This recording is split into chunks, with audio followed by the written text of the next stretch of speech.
Hi friends, మీరు ఎలా ఉన్నారు? బాగున్నారా? అనుకుంటున్నాను. మరి ఈరోజు దేవుని వాగ్దానంతో నేను ముందుకు వచ్చాను. ఈరోజు దేవుని వాగ్దానము కీర్తన గ్రంథము 54వ అధ్యాయము 7వ వచనం. ఆపదలన్నిటిలో నుండి ఆయన నన్ను విడిపించి ఉన్నాడు. నా శత్రువుల గతి నుంచి నా కన్ను సంతోషించుచున్నది.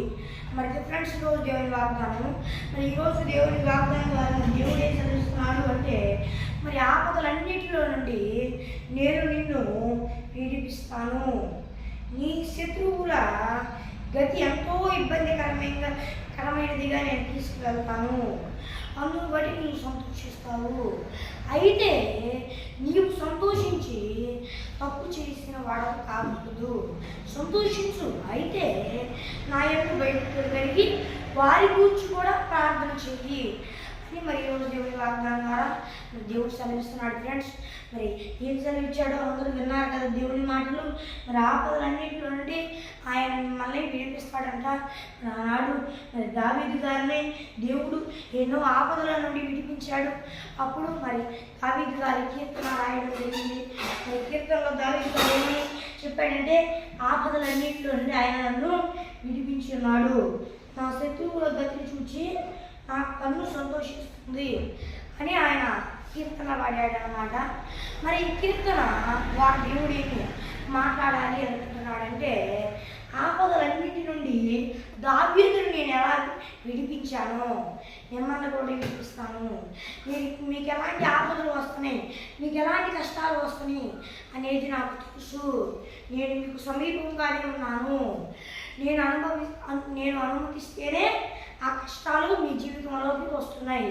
అయితే భయపడమాకండి. ఈ సమయాన్ని ఇంకా నా ఎందుకు భయభక్తులు కలిగి ఉండి నేను విడిపిస్తాను. ఆనాడు దావీదైన నా కుమారుణ్ణి, నా భక్తుడిని విడిపించినట్లుగా నేను మిమ్మల్ని విడిపిస్తాను. నా సేవకుడైన దావీదుని విడిపించినట్లుగా మిమ్మల్ని కూడా విడిపిస్తాను అని మీరు నమ్మండి అని మరి దేవుడి వాక్యం ద్వారా దేవుడు సెలవిస్తున్నాడు. ఫ్రెండ్స్, మరి దేని విషయంలో కూడా భయపడబాకండి. మీకు ఎలాంటి ఇబ్బందికరమైన పరిస్థితులు ఉన్నాయో, మీరు ఎట్టి ఇబ్బంది పడుతున్నారో నాకు తెలియదు, కానీ దేవుడు ఈరోజు మీకు ఏం సెలవిస్తున్నాడంటే, నేను మీకు సమీపముగానే ఉన్నాను, భయపడబాకండి, జడియకండి, నేను మీకు తోడుగా ఉన్నాను. ఆపదలన్నింటిలో నుండి నేను మిమ్మల్ని విడిపిస్తాను. మీ శత్రువుల గతిని చూసి మీరు సంతోషించే అంత కృపని దయచేస్తాను మీకు అని దేవుడు సెలవిస్తున్నాడు. ఫ్రెండ్స్, మరి ఏ విషయంలో కూడా భయపడబాకండి. అయితే ఇంకో మాట ఏంటంటే ఫ్రెండ్స్, దేవుడు మరి నమ్మదగిన దేవుడు కదా, ఆయన తప్పకుండా కార్యం చేస్తాడు. విషయంలో మరి భయపడబాకండి. అయితే కార్యం చేసినప్పుడు మరి మీ శత్రువుల గతి చూసి మీరు సంతోషిస్తారు కదా, సంతోషించారేమో. అయితే దేవుడు మీతో ఇంకో మాట సెలవిస్తున్నాడు అంటే, మరి ఆ సమయాన మీరు వాళ్ళ గతిని చూసి అధికంగా సంతోషించేవారండి. అప్పుడు పాపం చేసిన వారు అవుతారు. వారిని గురించి ప్రార్థించండి, నేను వారికి కృప చూపించలాగునా అని కూడా దేవుడు సెలవిస్తున్నాడు. ఫ్రెండ్స్, ఎందుకంటే మనం సంతోషించవచ్చు. దేవుడు మనకు కృప చూపించాడు. అలాగే అలాంటి ఇబ్బందికరమైన పరిస్థితులు వచ్చినాయి, దేవుడు అంత గొప్పగా మనల్ని హెచ్చించాడు అని మనల్ని హెచ్చించాడని దేవుడికి స్తోత్రం చెప్పుకోవచ్చు. అయితే చాలామంది ఏం చెప్తున్నారంటే, అప్పుడు రివెంజ్లు తీసుకున్నాం, నవ్వుకుందాం అని చెప్పి అనుకుంటున్నారు. దేవుడు మిమ్మల్ని అలా కృప చూపించినప్పుడు మీకు రివెంజ్లు తీసుకోవడాలు, అలాగే నవ్వుకాలు చేయబాకండి. ఎందుకంటే దేవుడు మాకు కృప చూపించాడు అని అనుకోండి, తప్పు లేదు. అయితే రివెంజ్లు తీసుకోవడాలు అది ఇది చేయబాకండి. దేవునికి ఇష్టానుసారంగా బ్రతకండి.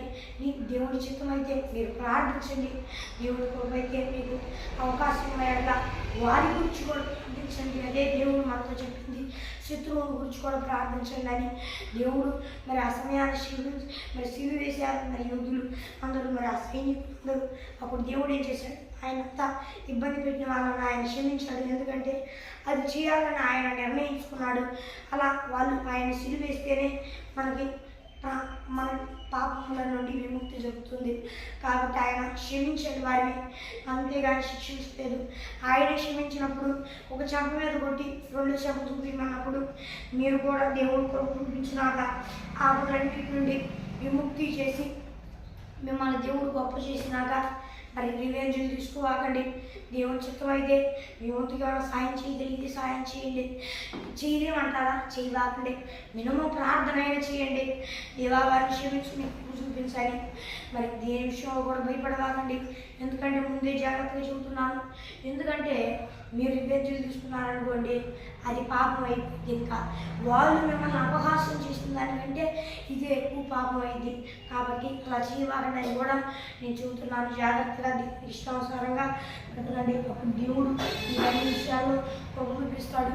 మరి ఇంకో మాట ఏంటంటే, మరి దేవుడు ఇక్కడ చెప్పినట్లుగా ఆపదలన్నింటిలో ఆయన మిమ్మల్ని వినిపిస్తానంటున్నాడు. ఎలాంటి ఆపదలైనా మరి భయపడవాకండి. నా ముందు ఎన్నో కార్యాలు దేవుడు చేయడం నేను చూశాను. మరి ఎందుకు ఈ మాటలు దేవుడు పలికిస్తున్నాడో నాకు తెలియదు. మరి ఎన్నో కార్యాలు చేయడం నేను చూశాను. దేవుడు ఎంతోమందికి కార్యాలు చేశాడు. మరి ఇక్కడకు వచ్చి ప్రార్థన చేసుకున్నారు. జీవితాల్లో ఎన్నో కార్యాలు జరిగినాయి. ఎంతో గొప్ప గొప్ప కార్యాలు జరిగినాయి. ఎంతో వ్యాధుల నుండి స్వస్థత పొందారు. చాలామందిని చూసుకున్నట్లయితే నేను ఆ నమ్మకంతో చెబుతున్నాను. మీరు కూడా దేవుని యందు విశ్వాసం ఉంచండి. దేవుని నమ్మండి. మీకు ఎలాంటి పరిస్థితులు ఉన్నా, ప్రాణాలు పోయే స్థితిలో ఉండా దేవుని ప్రార్థించండి. దేవుడు మీ ప్రాణాలైనా, ఇంకా వేరే వారి ప్రాణాలు పోయే స్థితిలో ఉంటే వారి ప్రాణాలైనా, లేకపోతే అనారోగ్యంగా ఉంటే స్వస్థపరచగలిగిన దేవుడు, అన్ని విషయాల్లో ఆయన సాయం చేయగలిగిన దేవుడు. మరి అందరూ దయచేసి మరి అందరూ దేవునికి ఇష్టానుసారంగా ఎప్పటికైనా బతకండి. ఆయన సెలవిచ్చే మాటలు విన్నారు కదా. ఆయన ఆపదలన్నింటిలో నుండి విడిపిస్తానన్నాడు. మీ శత్రువులు గతి ఎంతో హీనమైన స్థితికి వెళ్ళింది. నేను అంతగా హెచ్చిస్తాను, వాళ్ళని అంతగా మరి దిగజారుస్తాను అన్నాడు. అయితే మరి మిమ్మల్ని ఎవరైతే అపహాస్యం చేస్తున్నారో, మిమ్మల్ని ఎవరైతే ఇబ్బంది పడుతున్నారో వాళ్ళ దేవుని చేతికి అప్పగించండి. వాళ్ళని దేవుడే చూసుకుంటాడు.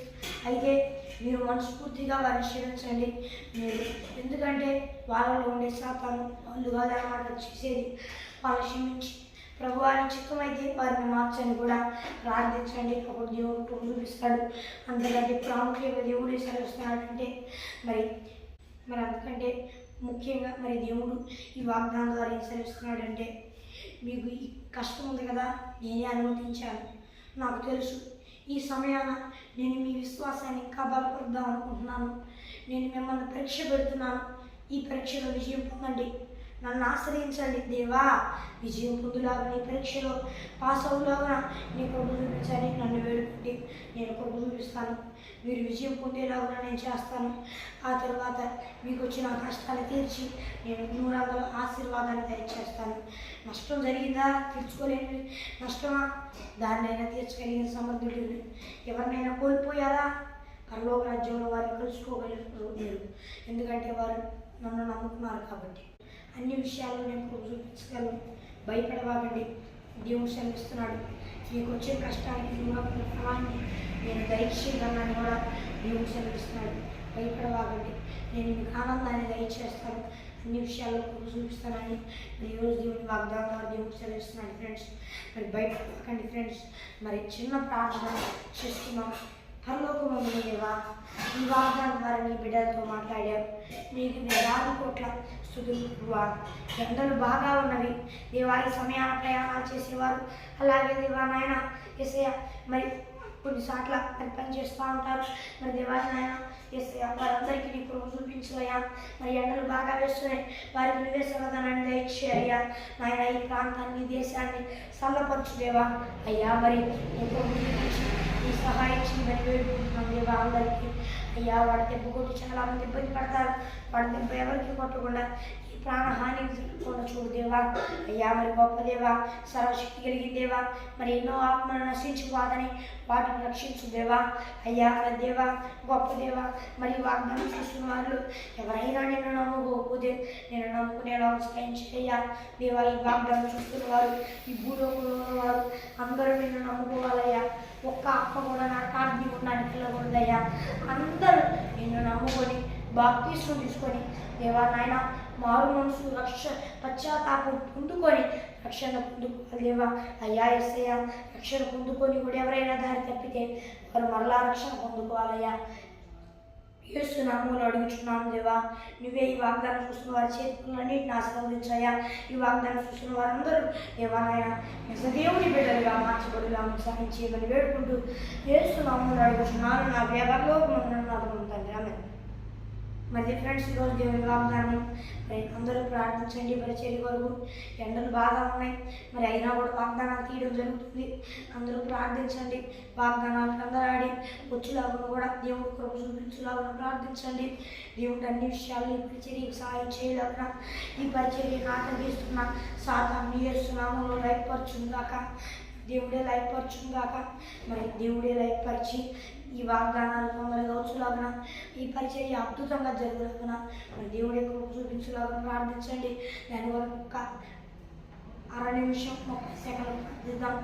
దేవా, గొప్ప దేవా, ఇబ్బంది పెడుతున్న సంతానాన్ని లయపరిచి దేవా నీ వాగ్దానములు పెందలాడి వెళ్ళేలాగా సాయం చేసి ఈ పరిచర్యను అభివృద్ధిపరిచి దేవా నాయన యేసయ్య నువ్వే ఆత్మల్ని ఈ పరిచర్య ద్వారా రక్షించమని వేడుకుంటూ సాతాను దురాత్మలు ఎంతగానో ఇబ్బంది పెడుతూ ఉన్నాయి. ఆ సాతాను దురాత్మల్ని వెళ్ళగొట్టమని వేడుకుంటూ ఈ పరిచర్యలో ఉన్న మా అందరికీ మాకు సంబంధించిన వారందరికీ నీ కాపుదల రక్షణను అనుగ్రహించమని వేడుకుంటూ దేవా ఈ వాగ్దానం చూస్తున్న వారందరికీ నీ కాపుదల రక్షణను అనుగ్రహించి దేవా ఈ వాగ్దానం చూస్తున్న వారికి సంబంధించిన వారికి అందరికీ దేవా నీ కాపుదల రక్షణను అనుగ్రహించి మా అందరికీ కాపాడమని వేడుకుంటూ నువ్వే సరైన మార్గంలో నడిపించమని వేడుకుంటూ యేసు నామములో అడుగుచున్నా. మరి ఫ్రెండ్స్, ఈరోజు దేవుని వాగ్దానం మరి ఒక దేవుని వాగ్దానంతో మంది కలుద్దాం. అందువరకు దేవుని కృపాశిస్సులు మనందరికీ తోడైన నడిపించిన కాక ఆమేన్. Praise the lord.